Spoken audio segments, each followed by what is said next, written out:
Shalom, saudara-saudaraku yang dikasihi Tuhan Yesus Kristus. Semoga saudaraku semua selalu dalam lindungan Tuhan. Senang sekali rasanya dapat menjumpai saudara hari ini dalam acara Santapan Rohani Hosana bersama saya, Febriani Bire. Saat ini, kita akan belajar sedikit dari firman Tuhan yang dipilih dari Amsal pasal 6 ayat 16 sampai 19. Sebelum kita membaca dan merenungkannya, mari kita berdoa. Bapa di sorga, Bapa yang kami sembah dan kami imani di dalam Yesus Kristus Tuhan dan Juru Selamat kami. Kami rindu untuk mendapatkan berkat dari firman-Mu Tuhan. Oleh sebab itu, Tuhan berkati kami semua, supaya berkat firman Tuhan ini mendapatkan tempat dalam hati dan kehidupan kami, agar kami tetap dituntun oleh kuasa dan tangan Tuhan sendiri. Terima kasih banyak ya Tuhan. Inilah doa kami, inilah harapan kami. Tuhan ampuni keberdosaan kami.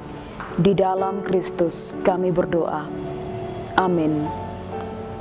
Saudaraku yang terkasih dalam Tuhan, beginilah bunyi firman Tuhan. Amsal pasal 6 ayat 16 sampai 19. 6 perkara ini yang dibenci Tuhan, bahkan 7 perkara yang menjadi kekejian bagi hatinya. Mata sombong, lidah dusta, tangan yang menumpahkan darah orang yang tidak bersalah, hati yang membuat rencana-rencana yang jahat, kaki yang segera lari menuju kejahatan, seorang saksi dusta yang menyembur-nyemburkan kebohongan dan yang menimbulkan pertengkaran saudara. Demikianlah firman Tuhan. Kekasih-kekasih Tuhan, pasti kita pernah mendengar sebuah lagu yang berjudul Berikan Ku Hati Seperti Hatimu. Lagu ini dipopulerkan oleh Nikita dengan harapan bahwa seluruh anggota tubuh kita dapat berfungsi untuk memuliakan nama Tuhan. Dan tema yang akan kita renungkan bersama adalah bagaimana dengan anggota tubuh kita? Tema ini mengantar kita untuk memeriksa dan memahami apakah anggota tubuh kita sudah berfungsi secara benar, menurut kehendak Tuhan ataukah belum. Kekasih Tuhan sekalian, Tuhan mengecam perbuatan dosa yang dimulai dari mata sombong. Mata sombong akan memandang rendah sesama. Tangan yang menumpahkan darah orang yang tidak bersalah bukan sekedar membunuh secara lahiriah, tapi juga berkaitan dengan mencuri, mengambil hak milik atau berkat yang merupakan bagian orang lain. Sebab, jika kita mengambil bagian orang lain, bukankah itu juga tindakan pembunuhan secara senyap? Amsal juga menuliskan bahwa hati yang tersembunyi pun dapat merencanakan hal-hal yang jahat. Kita perlu berhati-hati dengan hati kita. Kejahatan dapat terlaksana jika dari dalam hati kita sudah ada benih kebencian, amarah, bahkan dendam. Tidak hanya itu saja, Amsal melanjutkan bahwa kaki pun harus dikendalikan. Banyak di antara kita yang ikut berlari menuju kejahatan, merasa biasa saja jika melakukan yang jahat, sebab banyak orang pun melakukan hal yang sama. Bahkan yang paling sering kita lakukan adalah menyebarkan kebohongan yang juga dapat menimbulkan pertengkaran saudara.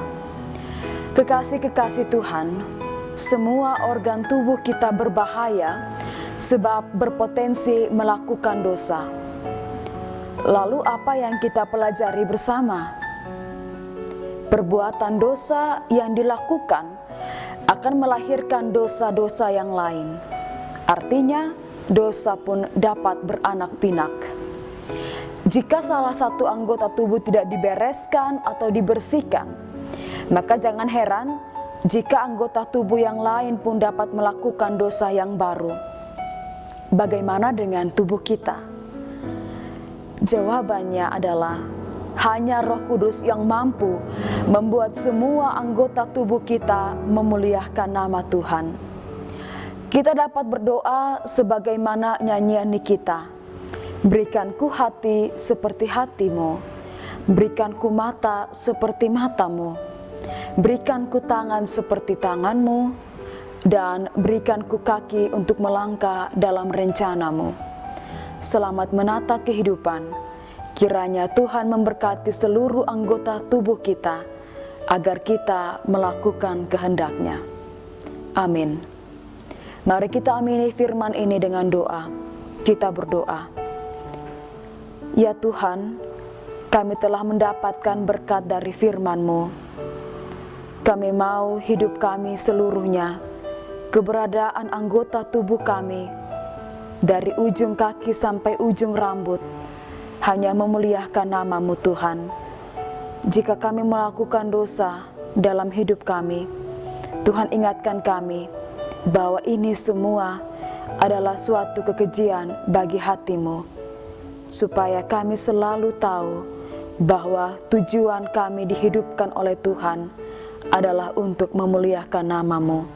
Terima kasih banyak ya Tuhan. Inilah doa kami, di dalam nama Tuhan Yesus kami berdoa. Amin. Kekasih-kekasih Tuhan, demikianlah renungan singkat untuk kita saat ini. Semoga setiap kita diberkati melalui firman Tuhan. Sampai jumpa lagi dalam kesempatan berikutnya.